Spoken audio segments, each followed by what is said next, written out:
On a frigid December morning in 1887, the most powerful man in Pittsburgh made a discovery that would haunt him for the rest of his days. When steel magnate Cornelius Vandermark descended the marble staircase of his Fifth Avenue mansion, he found his wife's emerald evening gown laid out perfectly on the Persian rug of their grand foyer, still warm to the touch, as if she had just stepped out of it moments before. But Evangeline Vandermark was nowhere to be found. Locked from the inside remained the front door, every window sealed against the bitter Pennsylvania winter, and not a single servant had seen or heard anything unusual during the night. What made this disappearance even more chilling was that Evangeline had been seen by 3 different household staff members heading to bed wearing that very same gown just 4 hours earlier. Officially closed after only 6 days was the case by the Pittsburgh Police Department, pressured by Vandermark's political connections, citing insufficient evidence of foul play. But far more sinister than anyone could have imagined was the truth about what happened to Evangeline Vandermark that December night, involving a web of industrial espionage, family secrets, and a conspiracy that reached the highest levels of Pittsburgh's gilded society. Merely the final act in a drama that had been unfolding for over 2 years was what investigators never discovered Evangeline's disappearance to be. A deadly game of cat and mouse between a woman seeking justice for her murdered father and a husband whose empire was built on the bones of his enemies. Before we continue with the story of Evangeline Vandermark and uncover the dark truth behind her disappearance, I want to ask you to hit that notification bell and subscribe to our channel so you never miss stories like this. Also, let me know in the comments which city or state you're listening from. Connecting with our audience from all across America is something I love. Now, let me take you back to the winter of 1887 when Pittsburgh's steel barons ruled like kings and murder was just another business expense. At the height of its industrial glory was Pittsburgh found in the winter of 1887. A city where fortunes were made in steel and coal, and where the smokestacks of countless factories painted the sky in perpetual shades of gray. Carrying the weight of ambition and desperation seemed the air itself, thick with coal smoke, and the dreams of thousands of immigrants who had come to America seeking their fortune in the blazing furnaces of Pennsylvania's mills. A city of stark contradictions it was, where magnificent mansions stood just blocks away from squalid tenements, and where a man could rise from poverty to unimaginable wealth, or fall from grace into an unmarked grave in a matter of months. Standing as a testament to this new American aristocracy was the Vandermark Mansion, a 4-story Gothic Revival masterpiece that dominated an entire city block on Fifth Avenue. Casting long shadows over the Allegheny River below were its towers and turrets. A monument to excess was the building itself, featuring hand-carved stone gargoyles imported from French quarries, stained glass windows depicting scenes of industrial triumph, and a grand ballroom that could accommodate 300 of Pittsburgh's elite. Sprawling across 4 acres of meticulously maintained gardens, greenhouse conservatories, and outbuildings were the mansion's grounds, including a carriage house large enough for a dozen vehicles, servants' quarters that housed the estate's substantial staff, and the mysterious ice house that would later play such a crucial role in the dark events to come.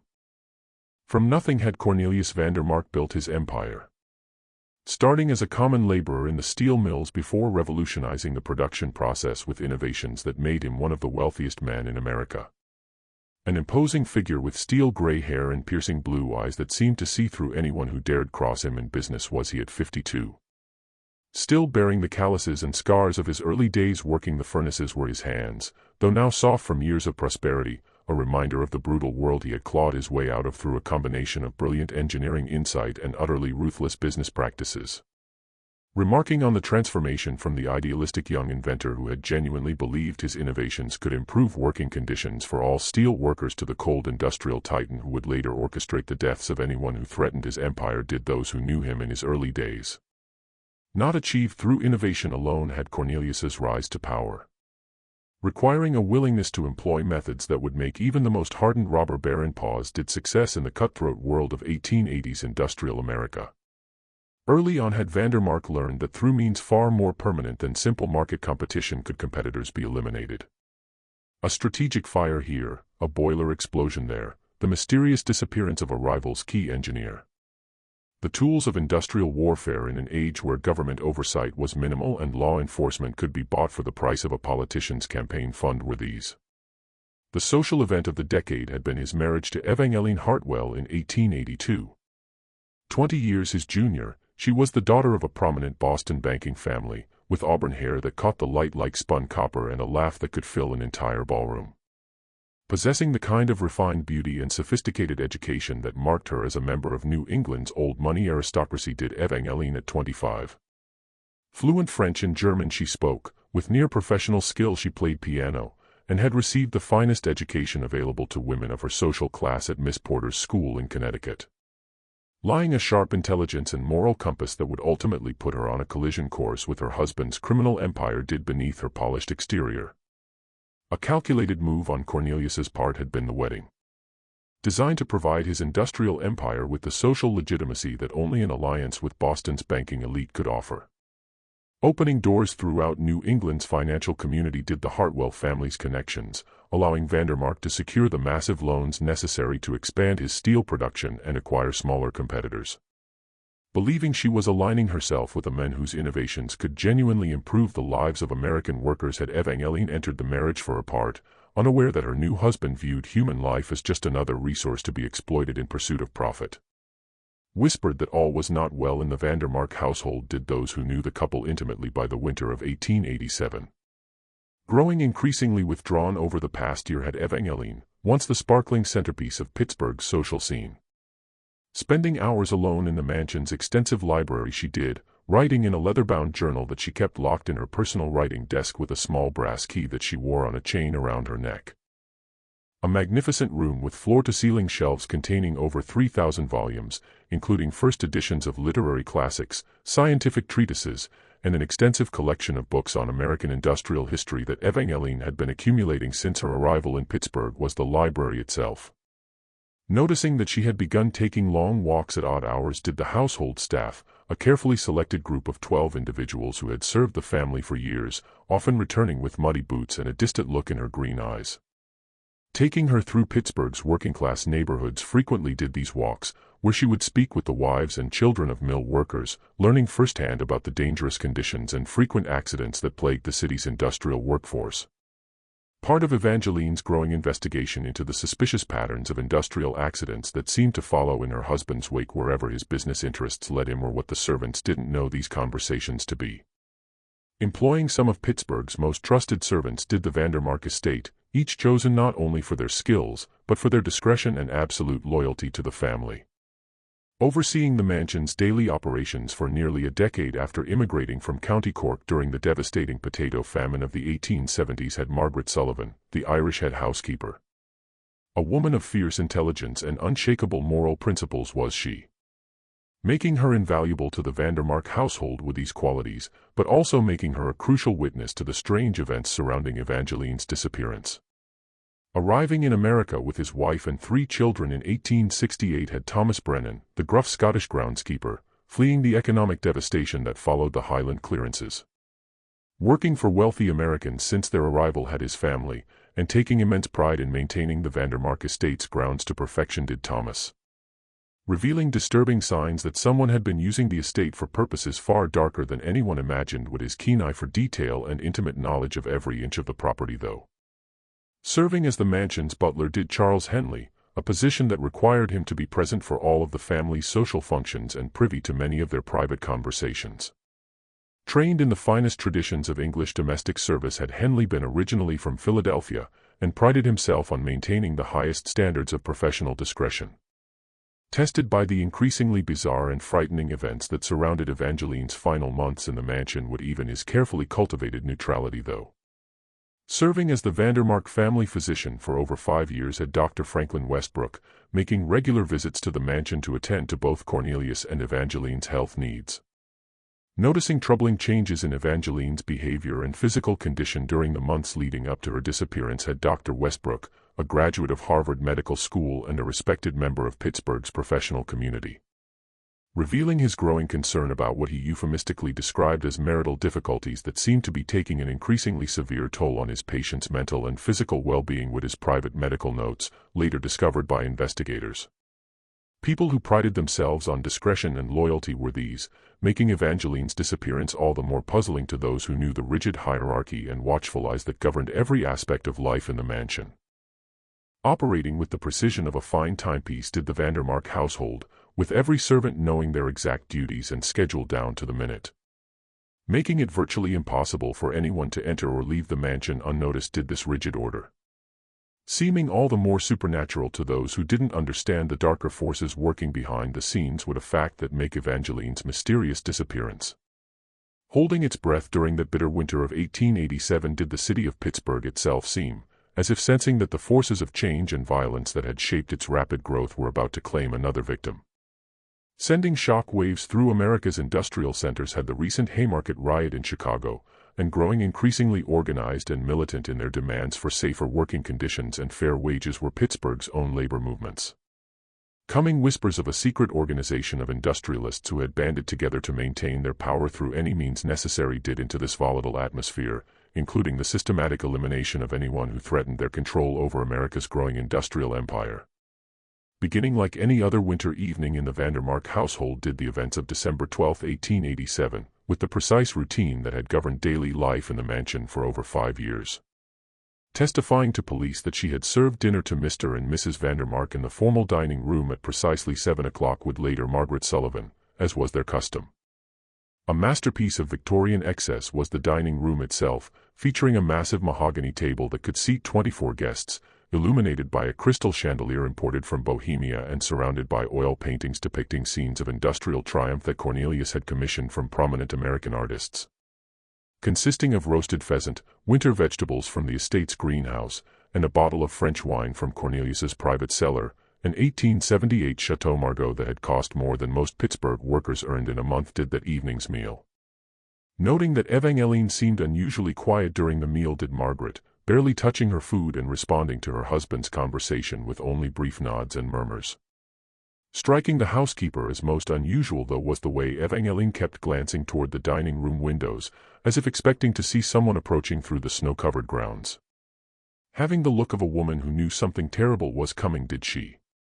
Her thick Irish accent heavy with emotion, like she was trying to memorize every detail of the room, as if she knew it might be the last time she'd see it, would Margaret later tell Detective Samuel Crawford. Appearing to be in unusually high spirits that evening did Cornelius for his part, speaking animatedly about a new steel contract he had secured with the Pennsylvania Railroad and his plans for expanding operations into Ohio and West Virginia. Noticing that despite his cheerful demeanor did Charles Henley, serving the meal with his characteristic silent efficiency, Cornelius kept checking his pocket watch throughout dinner, behavior that suggested he was expecting some predetermined event to occur at a specific time.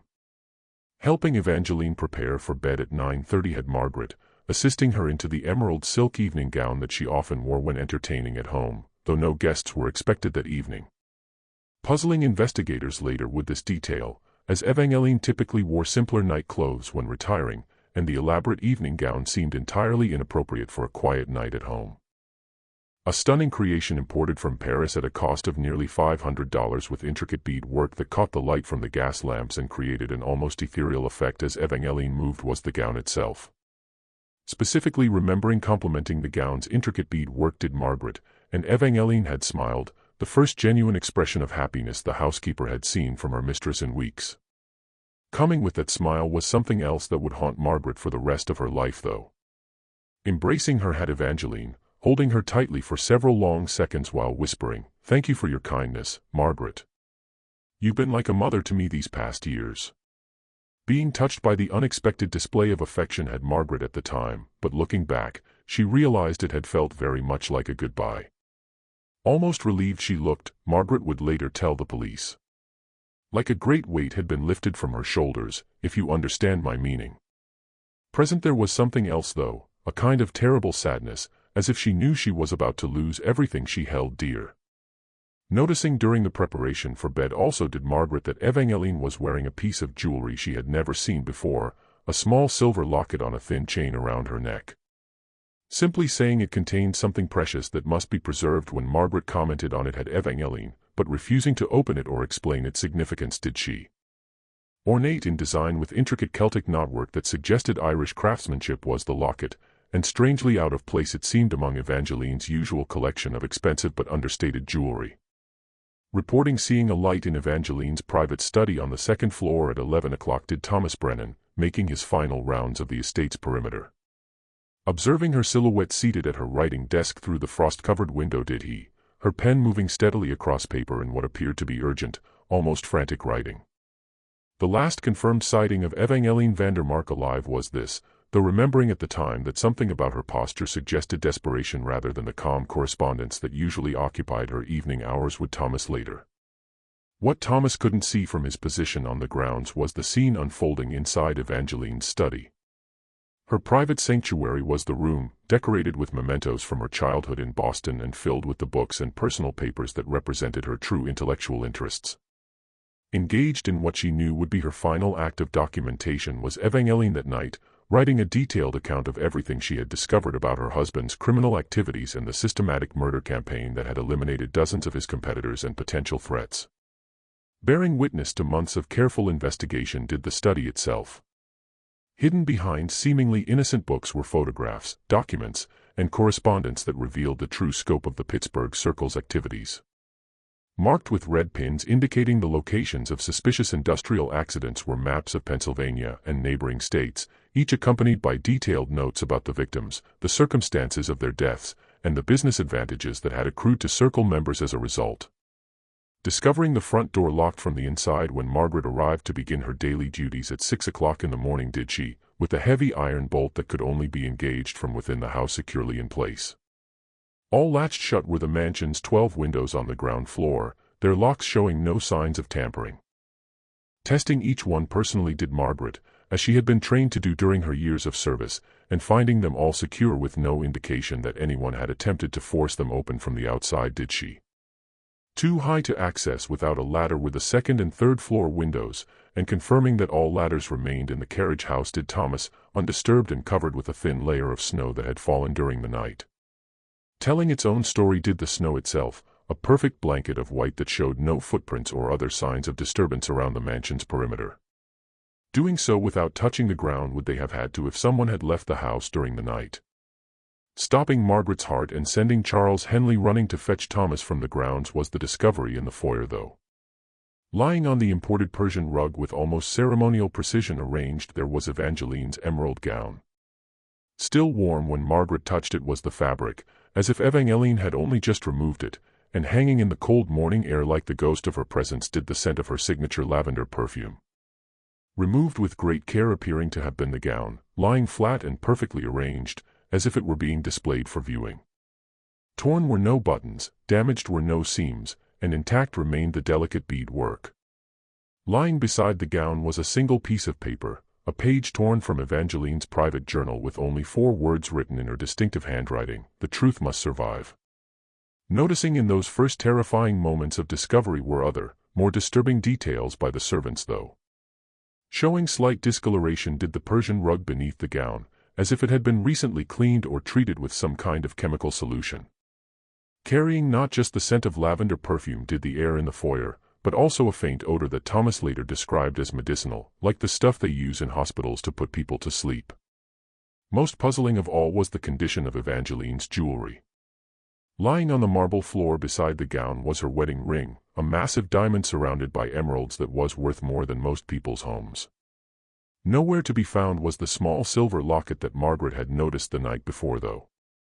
As if whoever had removed Evangeline's gown had specifically taken that one piece of jewelry while leaving behind items of far greater monetary value. Puzzling and disturbing the servants did Cornelius's reaction when he was awakened and brought downstairs.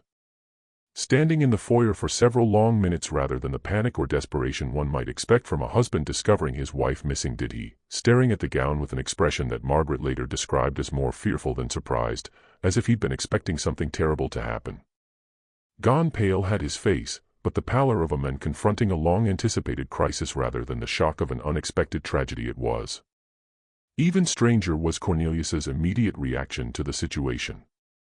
Sending Charles Henley to fetch his private secretary instead of demanding that the servants search the house or calling for the police was his first action, a nervous man named Arthur Peaton, who handled Cornelius's most sensitive business correspondence. Ordering Margaret to gather all of Evangeline's personal papers and journals from her study was his second action, ostensibly to help in the search for clues about her disappearance, but in a manner that seemed more concerned with controlling evidence than finding his missing wife. Arriving at the mansion within an hour of being summoned did Dr. Franklin Westbrook, but by then Cornelius had already taken control of the situation in a way that seemed almost rehearsed.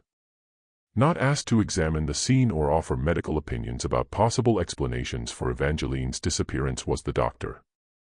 Instead, ushered into Cornelius's private office for a conversation that lasted nearly 30 minutes and from which he emerged looking deeply troubled and refusing to speak to anyone else about what had been discussed was he. Discovered by Thomas Brennan during his careful examination of the mansion's exterior was the most chilling detail of all. Showing no signs of footprints did the snow around the house, but finding something far more disturbing near the entrance to the old ice house did he. Partially hidden beneath a thin layer of fresh snow were dark stains on the ground that looked suspiciously like blood. Ordered away from the area by Cornelius himself when Thomas attempted to investigate further was he, who claimed that the ice house was structurally unsafe and off-limits to all household staff. Lasting exactly 6 days did the official investigation into Evangeline Vandermark's disappearance, a remarkably brief period for a case involving one of Pittsburgh's most prominent families. Assigned to the case was Detective Samuel Crawford, a 20-year veteran of the Pittsburgh Police Department, but finding his efforts hampered at every turn by what he would later describe in his private notes as interference from parties unknown did he. An honest cop in a city where honesty was often a luxury that law enforcement couldn't afford was Crawford, and costing him far more than his career ultimately would his dedication to uncovering the truth. Building his reputation on meticulous investigation and an almost supernatural ability to uncover evidence that others missed had Crawford. A tall, lean man with prematurely gray hair and penetrating dark eyes, solving some of Pittsburgh's most challenging cases through sheer persistence and an unwillingness to accept convenient explanations that didn't fit the facts had he. Testing every skill he had developed over 2 decades of police work with the Vandermark case though, presenting him with a mystery that seemed to defy logical explanation, while simultaneously revealing a conspiracy so vast and well-protected that even acknowledging its existence put his life in danger. Revealing several disturbing details that never made it into the official police report did Crawford's initial interviews with the household staff. Confiding that in the weeks leading up to her disappearance did Margaret Sullivan, Evangeline had been receiving mysterious visitors, well-dressed men who arrived after dark and departed before dawn, entering through the mansion's service entrance to avoid being seen by neighbors or the main household staff. Always taking place in Evangeline's private study did these meetings, and noting that after each visit, her mistress appeared increasingly agitated and fearful did Margaret. Troubling in its specificity was the housekeeper's description of these nocturnal visitors. Always impeccably dressed in expensive suits and overcoats they were, speaking with educated accents that suggested upper-class backgrounds, and carrying themselves with the confidence of men accustomed to wielding power.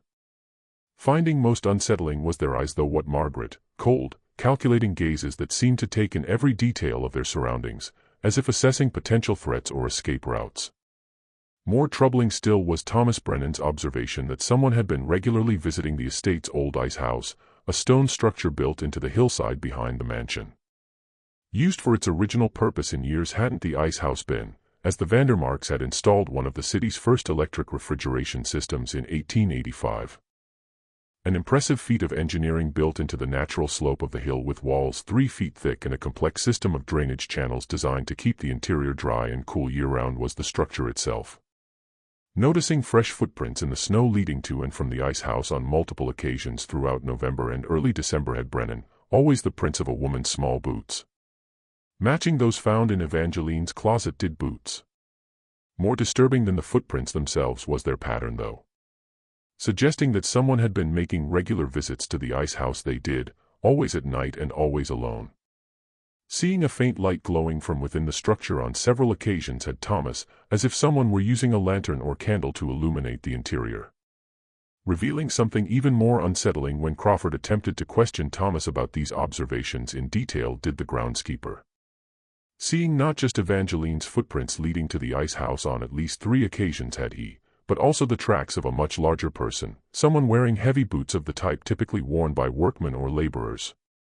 Appearing on the same nights as Evangeline's visits always did these larger footprints, but following a different path they did, approaching the ice house from the direction of the public road rather than from the mansion itself. Blocked by Cornelius Vandermark himself were Detective Crawford's attempts to search the ice house, who claimed that the structure was unsafe and that a full structural inspection would be required before anyone could enter. Striking Crawford as suspicious did this explanation, given that the ice house had been built with the same attention to quality and durability that characterized all of the Vandermark estate structures. Informed by Vandermark's lawyers when Crawford pressed for permission to conduct even a limited examination of the building's exterior was he, that any investigation of the ice house would require a specific warrant that clearly articulated probable cause for believing evidence of a crime might be found within. Unlike anything he had encountered in his 2 decades of police work were the legal obstacles placed in Crawford's path. Eager to cooperate with any investigation that might lead to their loved one's recovery were families of missing persons typically. Different was the Vandermark case though. Seeming as if powerful forces were working to limit the scope of the investigation and prevent certain areas of inquiry from being pursued from the very beginning did it. Finding that the ice house had been sealed with fresh mortar when Crawford returned 3 days later with the necessary permits and warrants did he, and arguing that the detective's warrant was no longer valid due to substantial modifications to the structure did Vandermark's lawyers. Remarkable was the speed with which the sealing had been accomplished, requiring the work of skilled masons and a substantial quantity of building materials that must have been procured and transported to the estate within a matter of hours. Discovering perhaps most significantly did Crawford that Evangeline's private journal, the leather-bound book that servants had seen her writing in obsessively, was missing from her locked writing desk. Showing no signs of forced entry did the desk itself, and reportedly in Evangeline's possession when she disappeared was the only key. Claiming to have no knowledge of such a book when questioned about the journal did Cornelius, despite Margaret Sullivan's sworn testimony that she had seen him reading from it on the morning of Evangeline's disappearance.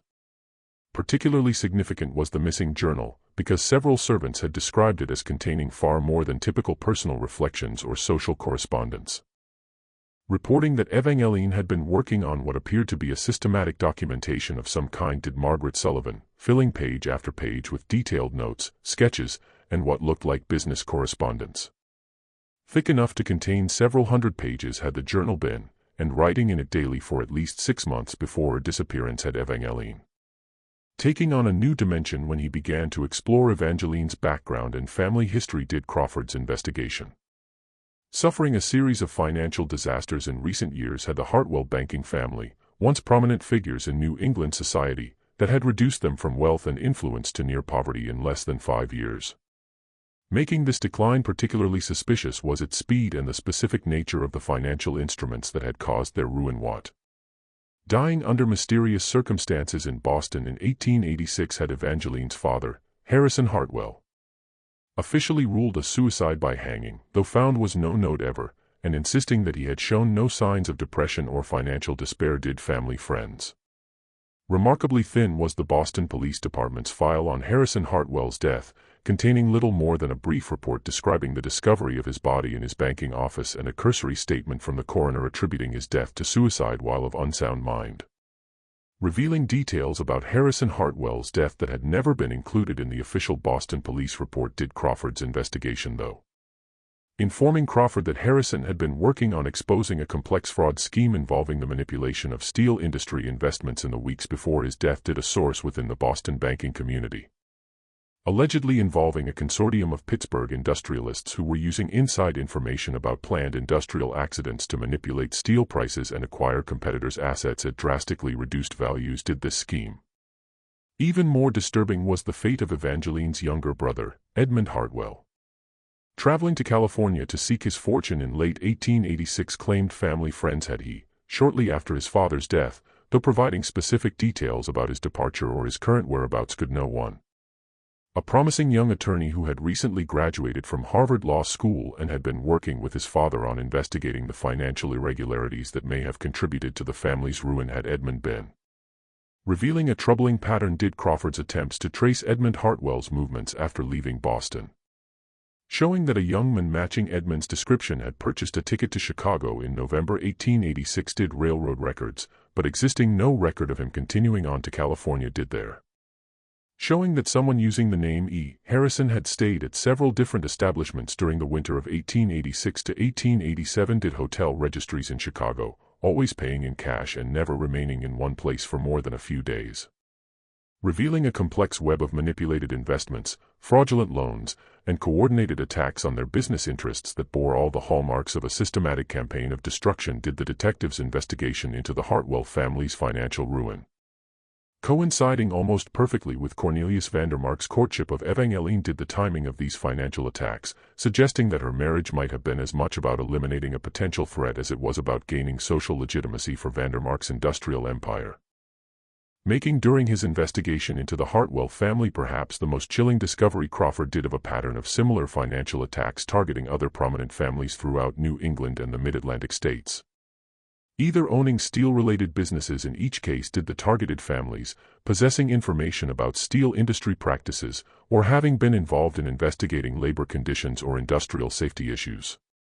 Followed by the acquisition of their assets by companies that could be traced back to a small group of Pittsburgh industrialists was the family's destruction in each case. Revealing his growing realization that Evangeline Vandermark's disappearance was not an isolated incident did Crawford's private notes from this period, but rather the latest in a series of eliminations designed to protect a conspiracy that had been operating for at least a decade. Uncovering evidence of what appeared to be a secret organization of industrial leaders who had systematically murdered their way to dominance of America's steel industry had his investigation, leaving behind a trail of convenient accidents, suicides, and disappearances that had never been connected by law enforcement agencies operating in different jurisdictions. Staggering in its ambition and ruthlessness was the scope of this conspiracy, suggesting that the Pittsburgh Circle, as he had begun calling the organization in his notes, had been responsible for the deaths of at least 37 people over the past 10 years did Crawford's research, including business rivals, investigative journalists, labor organizers, and family members who had possessed dangerous knowledge about the group's activities. Ranging from staged industrial accidents and building fires to apparent suicides and mysterious disappearances that left no trace of the victims did the methods employed. Shaken by a series of unprecedented events that seemed at first glance unrelated to the Vandermark mystery was Pittsburgh's industrial landscape 3 months after Evangeline's disappearance. Killing 17 workers and destroying nearly half the factory did a massive explosion at the Consolidated Steel Works, a facility owned by Vandermark's primary competitor, industrialist Henry Rutherford. Occurring at 3:17 a.m. on a bitter March morning when only a skeleton crew of maintenance workers should have been present did the explosion. Discovering later that several key engineers and foremen had been working late that night on what Rutherford described as critical production modifications did investigators though. Blaming a faulty boiler did the official investigation, but suggesting sabotage did whispers throughout Pittsburgh's working-class neighborhoods. Unlike anything seen in previous industrial accidents was the pattern of destruction, with the explosion appearing to have originated from multiple points simultaneously rather than from a single mechanical failure. More troubling still was the discovery that several of the factory's safety systems had been deliberately disabled in the hours before the explosion, though quickly suppressed by both company officials and local authorities was this information. Making this tragedy particularly relevant to Evangeline's case was a discovery made by one of the surviving workers, an Irish immigrant named Patrick O'Connell. Working as a night watchman at the Consolidated Steel Works for over 3 years had O'Connell, and including regular patrols of the entire facility to check for signs of fire, intruders, or mechanical problems did his duties. Noticing several unusual details that he later reported to Detective Crawford in secret on the night of the explosion had he. Finding a partially burned leather satchel hidden beneath a collapsed section of the factory's office building while helping to clear debris from the explosion site did O'Connell. Appearing to detail the structural weaknesses of several Pittsburgh steel mills did the documents contained in the satchel, including precise engineering drawings and what looked like schedules for planned accidents. Most shocking of all, distinctly feminine was the handwriting on several of these documents, written in the same elegant script that Margaret Sullivan recognized from Evangeline's correspondence. Representing months or even years of careful study and preparation did the documents in the satchel.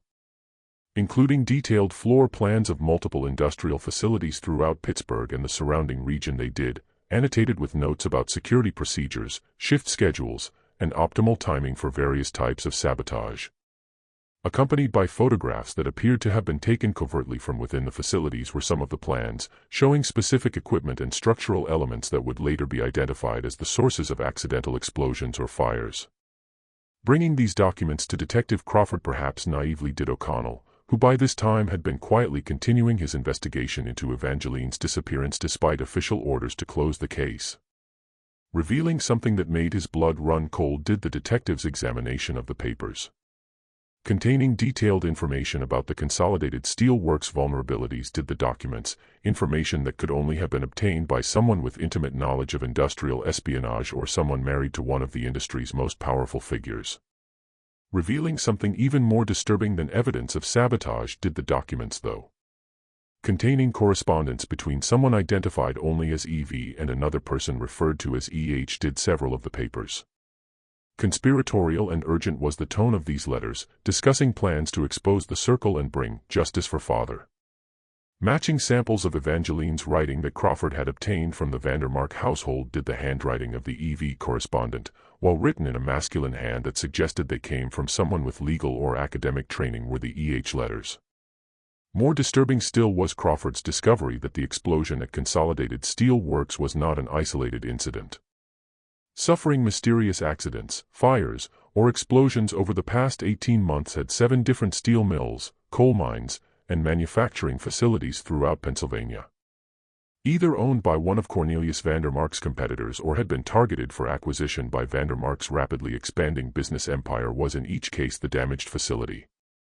So consistent was the pattern of these incidents that Crawford began to suspect they were part of a coordinated campaign of industrial terrorism designed to eliminate competition and terrorize potential rivals into submission. Particularly revealing was the timing of the incidents, as they always occurred during periods when the targeted companies were experiencing financial difficulties or were involved in labor disputes that made them vulnerable to acquisition by larger competitors. Leading him to a shocking revelation about the true scope of the Pittsburgh Circle's activities. Did Crawford's investigation into these patterns. Simply eliminating individual competitors was not the organization doing, but was systematically restructuring Pennsylvania's entire industrial economy to ensure their complete dominance of steel production, coal mining, and related industries. Creating what amounted to a shadow government of industrial leaders who controlled not just their own enterprises they had, but also key politicians, judges, police officials, and newspaper editors throughout the region. Revealing that the Pittsburgh Circle had been operating for at least 15 years. Did the detectives' research, beginning as an informal alliance between 3 major steel producers who had recognized the advantages of coordinating their efforts to eliminate smaller competitors. Growing over time, had the organization, to include coal mine owners, railroad executives, banking officials, and even prominent lawyers and politicians who provided legal protection and political cover for the group's increasingly violent activities. Making the Pittsburgh Circle particularly dangerous was their sophisticated understanding of how to manipulate both public opinion and law enforcement. Owning several newspapers throughout Pennsylvania and Ohio, they did, allowing them to control how industrial accidents were reported and investigated. Cultivating relationships with key figures in local and state government, they had, ensuring that investigations into their activities would be limited in scope and quickly closed without meaningful findings. Developing, most importantly, a network of operatives, they had, former soldiers, private detectives, and hired killers who could carry out their orders while leaving no traceable connections to the Circle's leadership. Revealing that her father, Harrison Hartwell, had stumbled upon evidence of the Pittsburgh Circle's activities while investigating irregularities in steel industry investments for his Boston banking clients. Did Crawford's investigation into Evangeline's family history. Preparing to expose the conspiracy when he was murdered in his office with his death staged to look like suicide. Had Harrison been planned apparently for Edmund Hartwell, had the same fate been, but managing to escape Boston before the Circle's operatives could eliminate him, had the young attorney.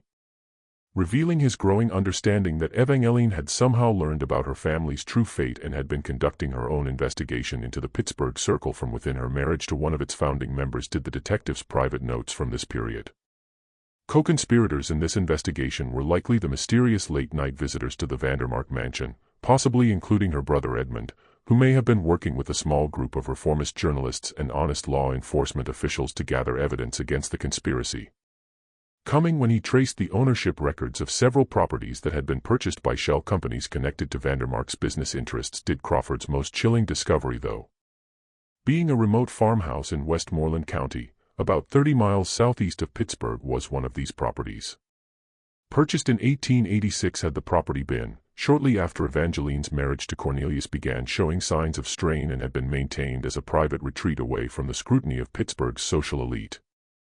Finding signs of recent habitation that suggested someone had been living there intermittently over the past several months, when Crawford discreetly visited the property in late April 1888, did he Modest but comfortable was the farmhouse, furnished with the kind of simple elegance that suggested it was intended as a refuge rather than a primary residence. Striking the detective as most significant was the obvious care that had been taken to make the property defensible, though what? Heavy shutters on all windows, reinforced doors, and what appeared to be hidden passages connecting different rooms of the house. Discovering what appeared to have been the operational center for an extensive investigation into the Pittsburgh Circle's activities in the house's small study did Crawford.